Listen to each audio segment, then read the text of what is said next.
Assalamualaikum semuanya. Semoga kalian semua dalam keadaan sehat dan dilancarkan rezekinya. Amin ya robbal alamin. Dikisahkan ada seorang pencuri yang selalu membuat resah di pasar. Banyak para pedagang dibuat kesal dengan ulah pencuri ini. Pasalnya, barang-barang dagangannya sering berkurang karena dicuri. Bahkan ia tak hanya mencuri barang milik pedagang, tapi terkadang ia juga mencuri barang milik pembeli. Dan yang sering menjadi korban adalah Tuan Hamid, seorang pedagang yang mempunyai toko di pasar. Meskipun berulang kali tertangkap basah, namun si pencuri tak pernah jera. Orang-orang di pasar sebenarnya sudah geram dan ingin menghukumnya. Tapi melihat kondisi tangan kanannya buntung, mereka pun merasa iba dan hanya memberinya teguran. Dengan kekurangannya inilah justru dimanfaatkan si pencuri untuk selalu mengulangi perbuatannya. Lama-kelamaan orang-orang di pasar tak tahan dengan perilakunya. Tapi mereka bingung bagaimana caranya supaya membuat si pencuri jera. Akhirnya pada suatu hari si pencuri kembali tertangkap basah. Ia mencuri barang dagangan milik Tuan Hamid. Orang-orang di pasar pun langsung membawanya ke hadapan Abu Nawas. "Bagaimana ini Tuan Abu? Apa yang harus kita perbuat terhadap pencuri ini?" tanya mereka. "Kenapa tidak kalian bawa saja ke pengadilan? Biar Tuan Hakim yang memutuskan hukumannya," ujar Abu Nawas. Akan tetapi orang-orang menolak saran tersebut karena bagaimanapun mereka tidak tega bila si pencuri harus mendekam di penjara. Alasannya mereka kasihan karena si pencuri buntung tangannya. Mereka hanya ingin supaya Abu Nawas membuat si pencuri menjadi jera atas perbuatannya. Abu Nawas lalu bertanya kepada Tuan Hamid selaku korban pencurian, "Berapa kerugian yang kau alami?" Tuan Hamid menjawab, "Kerugiannya sih tidak seberapa, tapi dia mencurinya hampir setiap hari." Kemudian Abu Nawas bertanya kepada si pencuri, "Sudah berapa kali kau tertangkap?" Si pencuri dengan santainya menjawab, "Sudah sering Tuan Abu." "Oh begitu. Karena kau telah melakukan banyak kesalahan, maka aku akan memberimu hukuman," kata Abu Nawas. "Hukuman? Hukuman apa?" tanya si pencuri terkejut. "Hukumannya yaitu 100 kali cambukan," jawab Abu Nawas. Sontak si pencuri langsung ketakutan. "Apa Tuan Abu tega? Saya ini orang cacat Tuan Abu. Lihatlah, tangan kanan saya buntung," balas si pencuri. "Jangan khawatir, saya akan berbuat seadil-adilnya. Hukumannya nanti dibagi dua dengan Tuan Hamid," timpal Abu Nawas. "Maksudnya bagaimana Tuan Abu?" tanya si pencuri tak mengerti. 100 cambukan yang akan kau terima akan dibagi dua dengan Tuan Hamid. Jadi masing-masing mendapat 50 cambukan, jelas Abu Nawas. Mendengar penjelasan tersebut, dalam hati si pencuri berkata, "Asik, dengan adanya hukuman ini tidak akan ada lagi korban yang mau melaporkanku, karena sama-sama akan mendapat hukuman," pikirnya. "Oh begitu, baiklah saya setuju," sahut si pencuri. Tuan Hamid yang mendengar hal itu tentu saja menolaknya. "Adil apanya? Masa aku yang jadi korban harus menerima sebagian hukumannya?" protes Tuan Hamid. "Sudah, Anda turuti saja perintahku," balas Abu Nawas. Awalnya Tuan Hamid sangat keberatan, tapi ia menangkap sesuatu yang lain atas rencana Abu Nawas. Kemudian Abu Nawas memberikan cemeti dan meminta Tuan Hamid untuk mencambuk si pencuri sampai 50 kali. Si pencuri pun berteriak kesakitan. Setelah selesai menjalani hukuman, kini giliran si pencuri yang akan mencambuk Tuan Hamid. "Kurang ajar, sakit sekali tubuhku. Akan kubalas dengan lebih keras lagi," pikir si pencuri sambil menahan rasa sakit. Ia pun segera mengambil cambuk dan hendak membalas perlakuan Tuan Hamid. Namun ketika ia akan melakukan aksinya, Abu Nawas buru-buru mencegahnya. "Tunggu dulu, bukankah dari awal aku sudah bilang aku akan berbuat adil terhadap kalian? Tapi kenapa kau melanggarnya?" tukas Abu Nawas. "Melanggar bagaimana? Sekarang kan giliranku untuk mencambuknya," balas si pencuri. "Iya, benar. Tapi sewaktu Tuan Hamid mencambukmu, dia memakai tangan kanan. Kenapa kau menggunakan tangan kiri? Itu sama sekali tidak adil," protes Abu Nawas. "Terus bagaimana ini? Tangan kanan saya kan buntung, Tuan Abu," tanya si pencuri. "Aku tidak mau tahu dan aku tidak akan membiarkan kau mencambuk menggunakan tangan kiri," hardik Abu Nawas. Akhirnya si pencuri pun tak bisa berbuat apa-apa. Ia hanya bisa pasrah menerima hukuman yang barusan ia jalani. "Hai pencuri, dengar ya, kalau sampai kamu ketahuan mencuri lagi, maka kau akan kembali mendapat hukuman seperti ini," ancam Abu Nawas. Sejak saat itu, si pencuri yang bertangan buntung menjadi jera dan tak lagi berani mencuri. Kisah selanjutnya adalah tukang jahit yang pelit dan pemuda miskin. Dikisahkan di sudut kota Baghdad ada seorang penjahit yang sangat profesional. Dia biasa membuat pakaian dengan kualitas tinggi yang sangat bagus dan indah. Penjahit ini menjual hasil jahitannya kepada orang-orang kaya di Baghdad dengan harga yang mahal. Wajar bila pihak istana sering menggunakan jasanya, tentunya dengan bayaran yang tinggi. Dari hasil usahanya inilah si penjahit kini menjadi orang kaya. Suatu hari, seorang pria miskin dari desa datang kepadanya dan berkata, "Tuan, Anda menghasilkan banyak uang dari pekerjaan Anda. Lalu mengapa Anda tidak membantu orang-orang miskin di desa? Lihatlah penjual daging di desa yang tidak punya banyak uang, tetapi setiap hari ia membagikan daging kepada orang miskin. Dan lihatlah penjual sayur, meskipun dia bukan orang kaya, tapi setiap hari dia bersedekah membagikan uangnya kepada fakir miskin." Mendengar perkataan orang tersebut, si penjahit tidak menanggapi dan hanya tersenyum. Bahkan ketika pria miskin itu berpamitan, si penjahit tak memberinya uang sepeser pun untuk bekal perjalanan pulang. Hal inilah yang membuat si pria miskin bertambah menjadi benci. Ia kemudian mengabarkan kepada masyarakat bahwa penjahit yang kaya raya mempunyai sifat bakhil dan pelit, sehingga penduduk desa mulai ikut-ikutan membencinya. Beberapa bulan setelah kejadian itu, si penjahit jatuh sakit. Akan tetapi tidak ada satu penduduk desa pun yang peduli dan membantunya. Mereka justru mencemooh dan mengolok-oloknya. Akhirnya beberapa hari kemudian si penjahit pun meninggal dunia. Dan prosesi pemakamannya hanya dihadiri segelintir orang, yaitu kerabat dekatnya sendiri. Setelah kematian penjahit tersebut, si penjual daging kini tak lagi memberikan daging gratis kepada penduduk desa. Dan ketika mereka bertanya kepada si penjual daging berkata bahwa selama ini si penjahitlah yang secara rutin membeli daging darinya dan memintanya untuk membagikan kepada orang-orang miskin. Setelah si penjahit meninggal, maka berhenti juga sedekah darinya.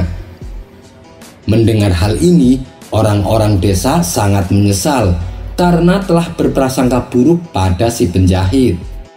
Begitu pula dengan si penjual sayur. Dia yang tadinya sedekah setiap hari, kini berhenti memberikan sedekahnya. Saat orang-orang bertanya kepadanya, si tukang sayur menjawab, bahwa uang yang ia sedekahkan adalah milik si penjahit yang diamanatkan kepadanya. "Kenapa kau tak memberitahu kami kalau uang tersebut milik si penjahit?" tanya mereka dengan nada kecewa. "Begini, si penjahit melarangku untuk memberitahu kepada kalian. Tapi karena dia sudah meninggal, maka aku baru berani mengatakannya," ujar si penjual sayur. Orang-orang desa pun merasa semakin bertambah bersalah mendengar pengakuan tukang sayur. Si penjahit yang mereka anggap kikir dan bakhil ternyata seorang yang sangat dermawan. Dari kisah ini memberi kita pelajaran bahwasanya jangan menilai seseorang dari apa yang kita lihat. Bisa jadi orang tersebut memiliki hal-hal baik dalam hidupnya yang kita tidak mengetahuinya. Kisah selanjutnya. Suatu hari ada seorang pencuri yang sangat lihai di kota Baghdad, sehingga sering membuat cemas dan gusar penduduknya. Berbagai cara telah ditempuh untuk dapat menangkap si pencuri, namun nihil, tak ada hasil sama sekali. Sang pencuri tetap saja tidak dapat ditemukan. Tentu saja hal ini semakin membuat khawatir penduduk di sana. Sampai suatu ketika ada salah satu saudagar kaya yang mengadakan sayembara untuk menangkap pencuri tersebut. Sebelumnya saudagar itu telah kehilangan hartanya akibat dicuri. Ia berjanji akan memberikan seluruh harta yang telah dicuri darinya bagi siapa saja yang berhasil menemukan si pencuri. Sebab saudagar kaya itu merasa penasaran, sebenarnya siapa pencuri yang begitu lihai mencuri hartanya. Begitu sayembara ini diumumkan, tentu saja sangat banyak penduduk yang berpartisipasi. Bagaimana tidak, hadiah yang ditawarkan begitu menarik perhatian mereka. Namun apa yang terjadi? Tetap saja tidak ada yang berhasil mengungkap siapa pencurinya. Sampai akhirnya sang hakim memutuskan untuk meminta bantuan kepada Abu Nawas. Ya, Abu Nawas memang terkenal dengan akal cerdiknya. Hampir semua permasalahan dapat ia pecahkan dengan cara yang unik. Mendengar berita tersebut tentu saja membuat si pencuri menjadi takut dan khawatir, sebab ia tahu betul siapa itu Abu Nawas. Dia juga sempat berpikir untuk kabur melarikan diri ke kota lain. Namun dia abaikan pikiran itu, karena menurutnya melarikan diri hanya akan membuat penyamarannya terbongkar dan membuatnya sulit untuk mencuri di kota itu lagi. "Aku harus berhati-hati, jangan sampai terjebak tipu muslihat Abu Nawas," ujar si pencuri dalam hati. Keesokan harinya Abu Nawas meminta semua penduduk untuk berkumpul di balai kota. Tidak boleh ada yang tidak datang, semuanya wajib hadir. Setelah semua penduduk berkumpul termasuk si pencuri, kemudian Abu Nawas berkata dengan lantang, "Wahai para penduduk kota, kali ini aku akan memberikan kalian masing-masing sebuah tongkat sakti yang telah aku beri mantra. Tongkat ini harus kalian kembalikan kepadaku besok pagi di pengadilan kota. Tapi ketahuilah bahwa tongkat ini akan bertambah panjang 5 cm ketika dipegang oleh si pencuri. Dan bagi yang tongkatnya berubah bertambah panjang 5 cm, maka dialah pencurinya." Untuk membuktikan kesaktiannya, Abu Nawas mengarahkan tongkat itu ke sebuah pohon. Secara tiba-tiba, pohon tersebut langsung meledak dan tumbang ke tanah. Penduduk kota yang hadir pun merasa takjub dengan apa yang telah mereka saksikan. Mereka mengira telah melihat kekuatan luar biasa yang terdapat pada tongkat Abu Nawas. Tanpa mereka sadari bahwa pohon itu sebenarnya telah ditaburi bubuk mesiu peledak oleh istri Abu Nawas. Dan ketika mendapat isyarat dari Abu Nawas, sang istri menyalakan api ke arah sumbu mesiu untuk meledakkannya. Hal ini tentu saja membuat hati si pencuri menjadi semakin takut dan panik. Sebelum pertemuan berakhir, Abu Nawas membagikan satu persatu tongkatnya kepada seluruh penduduk kota.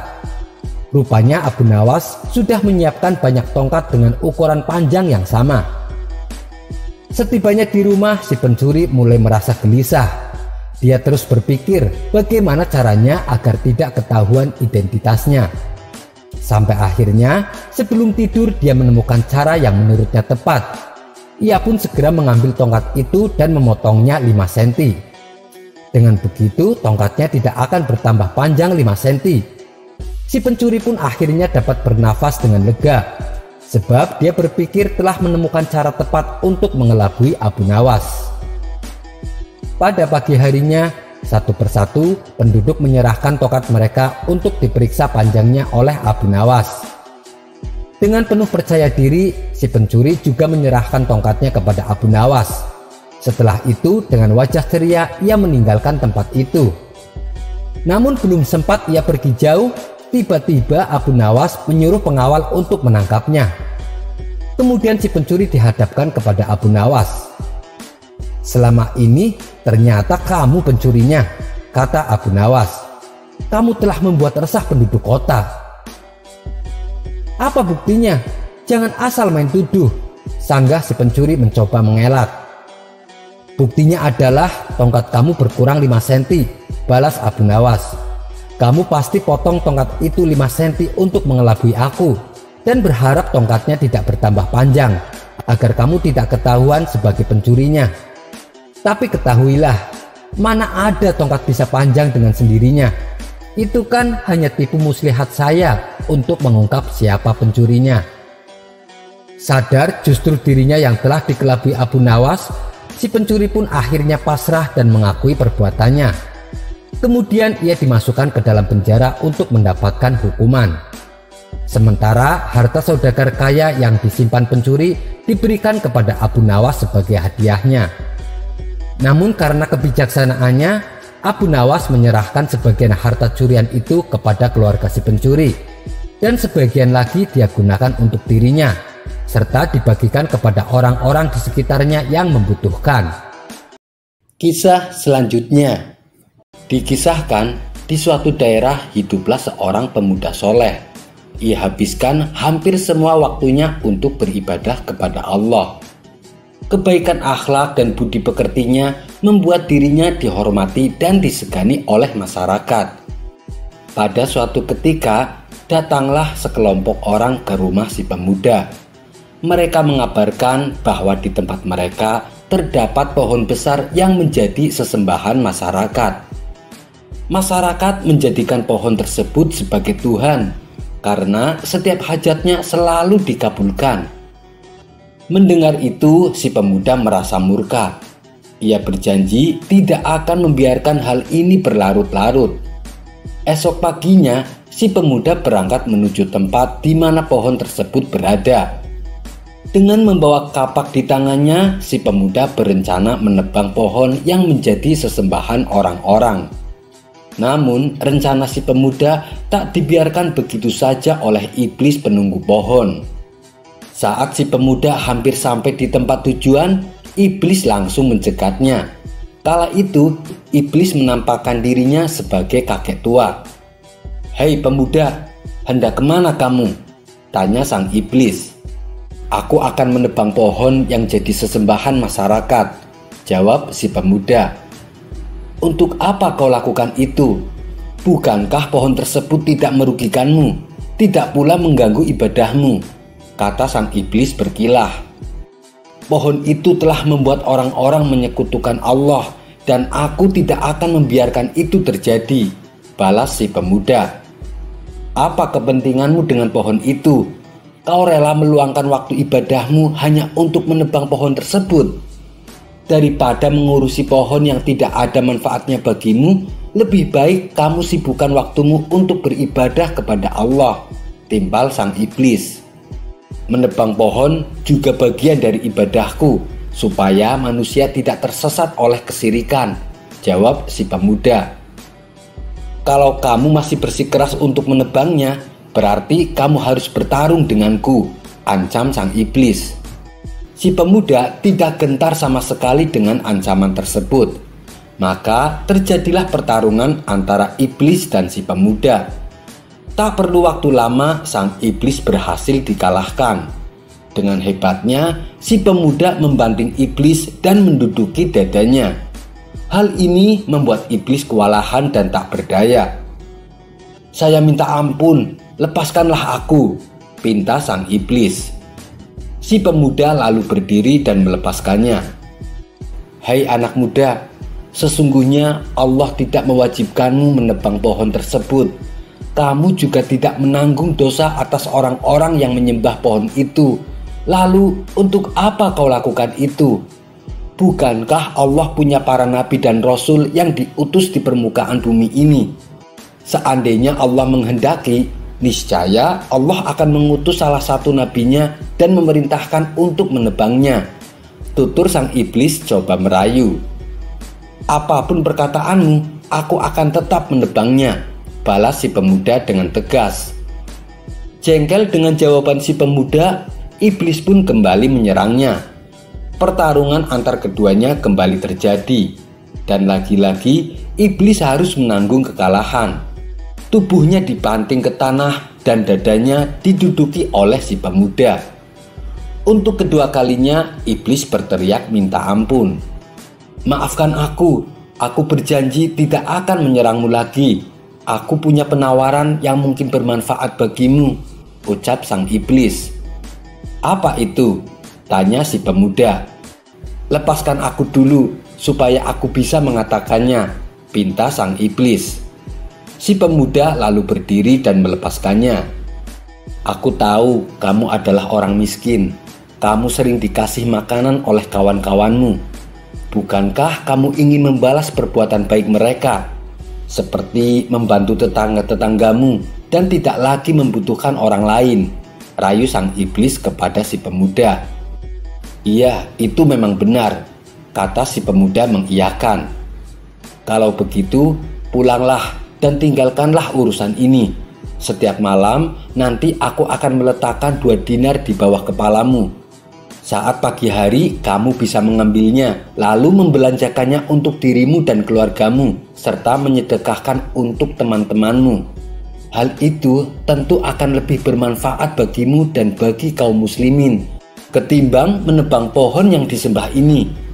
Apabila kamu menebangnya, hal itu tidak akan membahayakan mereka dan tidak pula memberi manfaat atas teman-temanmu, ujar sang iblis menjelaskan.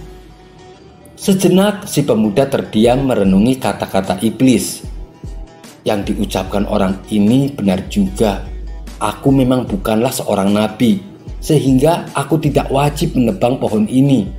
Lagi pula Allah pun tidak memerintahkan aku untuk menebangnya, sehingga aku tidak akan berdosa apabila membiarkannya. Dan apa yang ditawarkan memang lebih banyak manfaatnya, pikir si pemuda dalam hati. Baiklah, aku terima tawaranmu, ucap si pemuda. Ia pun lalu pulang ke rumahnya dan tidak jadi menebang pohon. Hari pertama saat ia terbangun dari tidurnya, si pemuda mendapati 2 dinar di bawah kepalanya.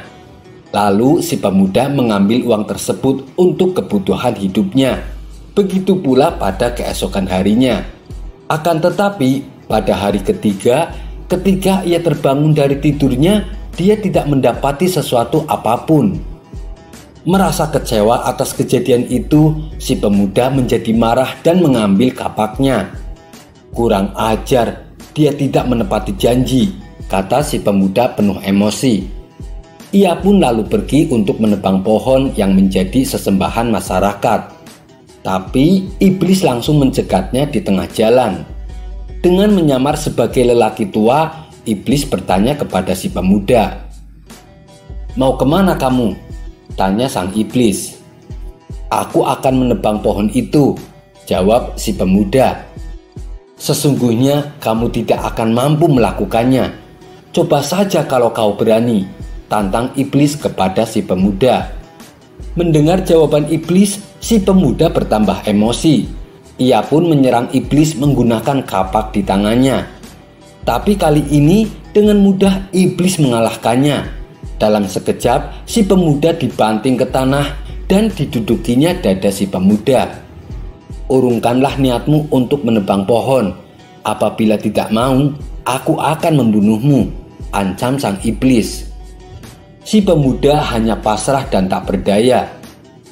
Wahai orang tua, kamu sekarang telah mengalahkanku. Lepaskanlah aku dan beritahukanlah kepadaku, mengapa dulu aku bisa mengalahkanmu, tapi sekarang kamu yang mengalahkanku?" tanya si pemuda. "Karena pada kali pertama kamu marah, kamu melakukan itu karena Allah semata, dan niatmu adalah akhirat, sehingga Allah menundukkanku untukmu. Tetapi kali ini kamu marah demi dirimu sendiri dan demi dinar-dinar yang aku hentikan untukmu." Mendengar penjelasan sang iblis, si pemuda pun akhirnya menyadari kesalahannya. Itulah kisah pertarungan antara iblis dan pemuda ahli ibadah. Dari kisah tersebut, kita bisa mengambil pelajaran bahwa bila kita melakukan suatu perbuatan karena Allah, maka Allah pasti akan memberi kekuatan kepada kita. Misalnya, ketika kita akan menghadapi permasalahan hidup, apapun itu masalahnya, dan kita menghadapinya karena Allah, Allah pasti akan memberikan kekuatan kepada kita tanpa kita sadari. Kisah ini terdapat dalam kitab Ihya Ulumuddin, karya ulama besar yang bernama Imam Al-Ghazali. Wallahu a'lam bishawab. Kisah selanjutnya. Suatu kali Abu Nawas bersama teman-temannya diundang mengikuti sebuah pesta di rumah seorang Yahudi. Pesta tersebut berlangsung meriah. Ada tarian hingga pentas musik. Tentu saja Abu Nawas larut dalam acara itu. Tak salah bila kelelahan kemudian menerpa Abu Nawas dan teman-temannya.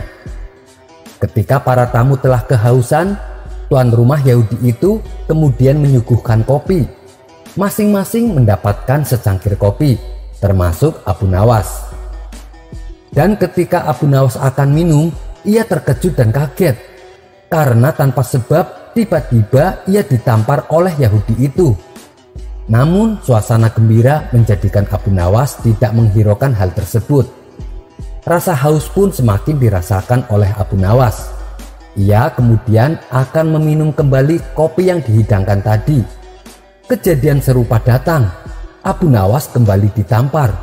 Tentu saja ia kelabakan. Dan ternyata tamparan tersebut berlangsung berkali-kali setiap Abu Nawas akan meminum kopinya. Sampai-sampai Abu Nawas tidak sempat meminumnya hingga pesta berakhir. Ketika dalam perjalanan pulang, Abu Nawas menggerutu. Jahat benar kelakuan Yahudi itu, main tampar seenaknya saja. Padahal dia sendiri minumnya seperti binatang. Kelakuan seperti itu jangan sampai dibiarkan berlangsung di kota Baghdad. Abu Nawas kemudian memutar otak untuk memberi pelajaran kepada tuan rumah Yahudi itu. Keesokan harinya, Abu Nawas datang ke istana untuk menemui Raja Harun al-Rasyid. Di hadapan sang raja, Abu Nawas berkata, "Paduka yang mulia, ternyata di negeri Paduka ini ada suatu permainan aneh yang belum pernah hamba jumpai." Baginda Raja bertanya, "Di mana tempatnya, wahai Abu Nawas? Tapi ingat, kamu jangan mempermainkan aku." Abu Nawas menjawab, "Di tepi hutan sana, Paduka yang mulia." "Baiklah, nanti malam kita ke sana," balas sang raja. Abu Nawas kemudian berkata, "Tapi ada syaratnya, Paduka yang mulia. Paduka yang mulia harus memakai baju seperti rakyat biasa, dan kita hanya pergi berdua saja, supaya tidak menimbulkan rasa curiga." Tentu syarat ini malah menimbulkan kecurigaan Baginda. Ia pun memberi peringatan kepada Abu Nawas. "Hei Abu Nawas, kamu jangan mempermainkan aku. Nanti kamu akan mendapatkan balasannya." "Tidak, Baginda yang mulia," tukas Abu Nawas. Mereka berdua sepakat pergi setelah sholat Isya. Maka berangkatlah keduanya ke rumah Yahudi itu. Dan benar, setelah sampai di sana, mereka berdua mendapati pesta yang cukup meriah. Abu Nawas dan Baginda Raja dipersilahkan masuk. Setelah keduanya bergabung dalam pesta tersebut, Baginda Raja disuruh tuan rumah Yahudi untuk menari. Namun Baginda Raja menolaknya. Akibatnya Baginda Raja ditampar kedua pipinya oleh Yahudi itu. Kejadian ini membuat sang raja sadar bahwa dirinya telah dikerjai oleh Abu Nawas. Namun apa daya, ia hanya berdua tanpa para pengawal. Maka kemudian sang raja memenuhi ajakan Yahudi itu untuk menari.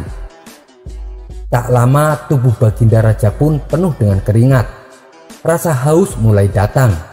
Setelah kehausan, barulah kopi datang dan disuguhkan oleh tuan rumah Yahudi. Melihat hal ini, Abu Nawas tahu apa yang akan terjadi selanjutnya. Ia pun keluar dengan alasan ingin kencing. Maka tinggallah baginda raja sendirian.